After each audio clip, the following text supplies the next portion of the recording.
রাজধানীর আদাবরে ছিনতাইকারীর চাপাতির আঘাতে আহত হয়েছেন আদাবর থানার ওসি জাহিদুল ইসলাম ও এসআই তরুণ। এই ঘটনায় আত্মরক্ষার্থে গুলি চালায় পুলিশ।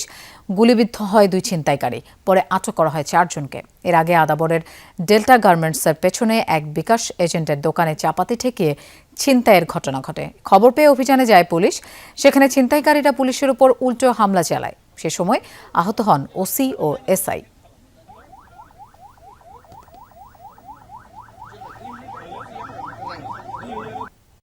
আমরা এই বিষয়ে একটু সরাসরি জানবো। আমাদের সাথে যোগ দিচ্ছেন ঘটনাস্থল থেকে সহকর্মী রেদওয়ান আহমেদ। রেদওয়ান, ঘটনার বিস্তারিত একটু জানতে চাই, কি তথ্য আছে আপনার কাছে?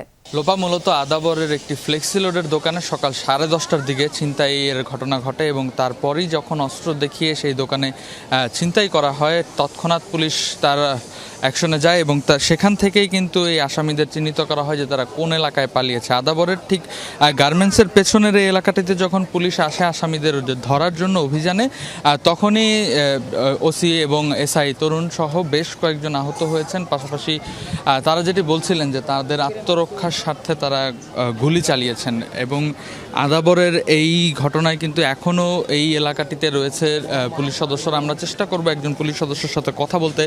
এসআই তরুণ এবং ওসি কিন্তু এখানে কথা বলছেন। আমরা চেষ্টা করব তাদের সাথে একটু যুক্ত হওয়ার জন্য। সরাসরি সেই ঘটনাটির বিস্তারিত তাদের কাছ থেকেই কতটুকু জানা যায় বলতেছিল।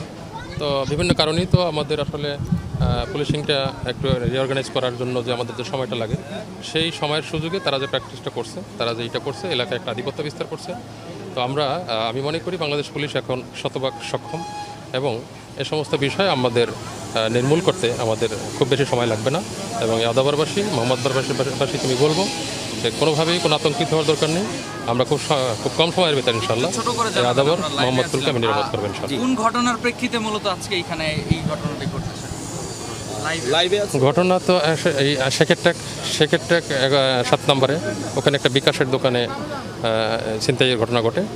দোকানদারকে কুপিয়ে ওখান থেকে টাকা পয়সা নিয়ে যায় এবং মোবাইল টোবাইল নিয়ে যায়। ওই ঘটনার প্রেক্ষিতেই মূলত আমরা অভিযান শুরু করি।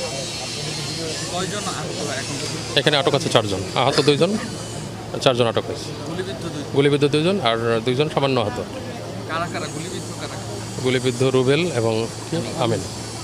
মূলত আপনাকে চাপাতে দিয়ে আঘাত করেছিল কে? রুবেল আর তরুণ সেই তরুণ আমিন। যে 2 জন চাপাতে দিয়ে আপনাদের উপর আক্রমণ চালিয়েছে তারা দুজনেই গুলি মানে জি।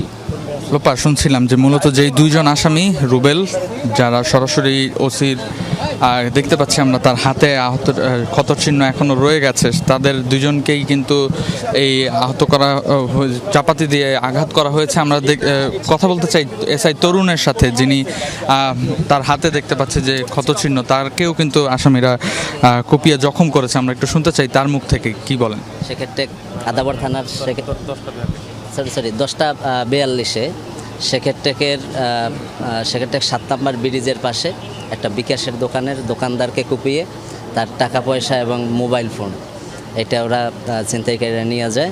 এই ঘটনায় আজকে সকাল থেকেই ওসি স্যার আমাদের একটা গ্রুপ সংগঠিত করে যে আজকে বিভিন্ন জায়গায় আমরা অভিযান করেছি। তো সেক্ষেত্রে আমরা আমাদের সোর্সের মাধ্যমে তথ্য পেয়ে এইখানে আসি। আমরা আসার পরে এখানে তো এলাকায় তো আমরা আগে ওরকম আমাদের যেহেতু মোহাম্মদপুরের এলাকা আমাদের তেমন আসা হয় না, তো এখানে আমরা গ্রুপ ভাগ করে একটা জায়গায় আমরা ঢুকছি। তো এর মধ্যে আমি এই রিক্সার গ্যারেজে ঢুকছিলাম, এখান থেকে আমি বের হয়েছি। একজনকে জিজ্ঞেস করলাম যে ওসি স্যার কোথায়, বললো যে এই রুমে ঢুকছে। এর মধ্যে আমি ঢুকে দেখি যে আপনারা জানেন যে চোরা রুবেল, যে ওর হাতে চাপাতি আর ছাড় হচ্ছে ওকে জড়াই ধরে এই যে পিছনে যে খাটটা আছে ওইটার উপরে শুয়ে পড়ে, আর ওর চাপাতি আবার দিল আমিরের কাছে। ওরা 4 জন ছিল এখানে। তো আমির আবার আমারে কূপ দেয়, আমি ওই কূপটা হাত দিয়ে ঠেকাইয়ে আমিরকে ধরে আমি শুয়ে পড়ি। শুয়ে আবার ডাক চিৎকার দেই। এর মধ্যে আমাদের বাকি যে টিম আছে ওরা আবার এর মধ্যে ঢুকে যায়, ঢুকে আমরা 4 জনই আমরা আটক করতে পারি আর কি।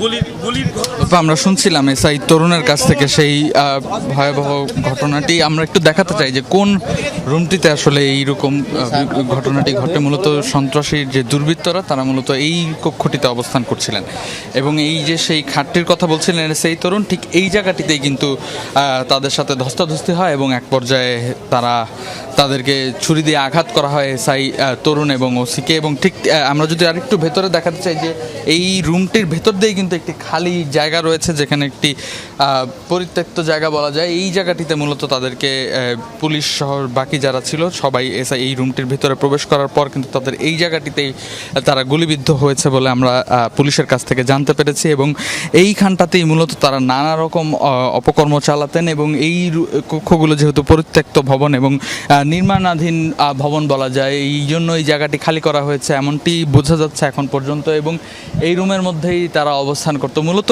এই মোহাম্মদপুর এলাকায় কিন্তু বেশ কয়েকটি এমন গ্রুপ রয়েছে যারা বিভিন্ন ছদ্মনামে পরিচিত। এসআই বলছিল যে চোরা রুবেল নামেই তিনি মূলত এই এলাকায় পরিচিত ছিলেন এবং এই নানা ধরনের যত ছিনতাই এবং অস্ত্র ঠেকিয়ে মানুষের কাছ থেকে লুটপাট সহ নানা ধরনের অপকর্ম তারা করে থাকেন। এবং এইরকম একটি ঘটনায় কিন্তু পুলিশ সহ সবাই অভিযানে নামার পরপরই এমন একটি নৃশংস ঘটনা ঘটে এবং পুলিশ সহ বেশ কয়েকজন আহত। তারা যেটি বলছিলেন যে 4 জন মূলত আহত এবং 2 জন গুলিবিদ্ধ হয়েছে।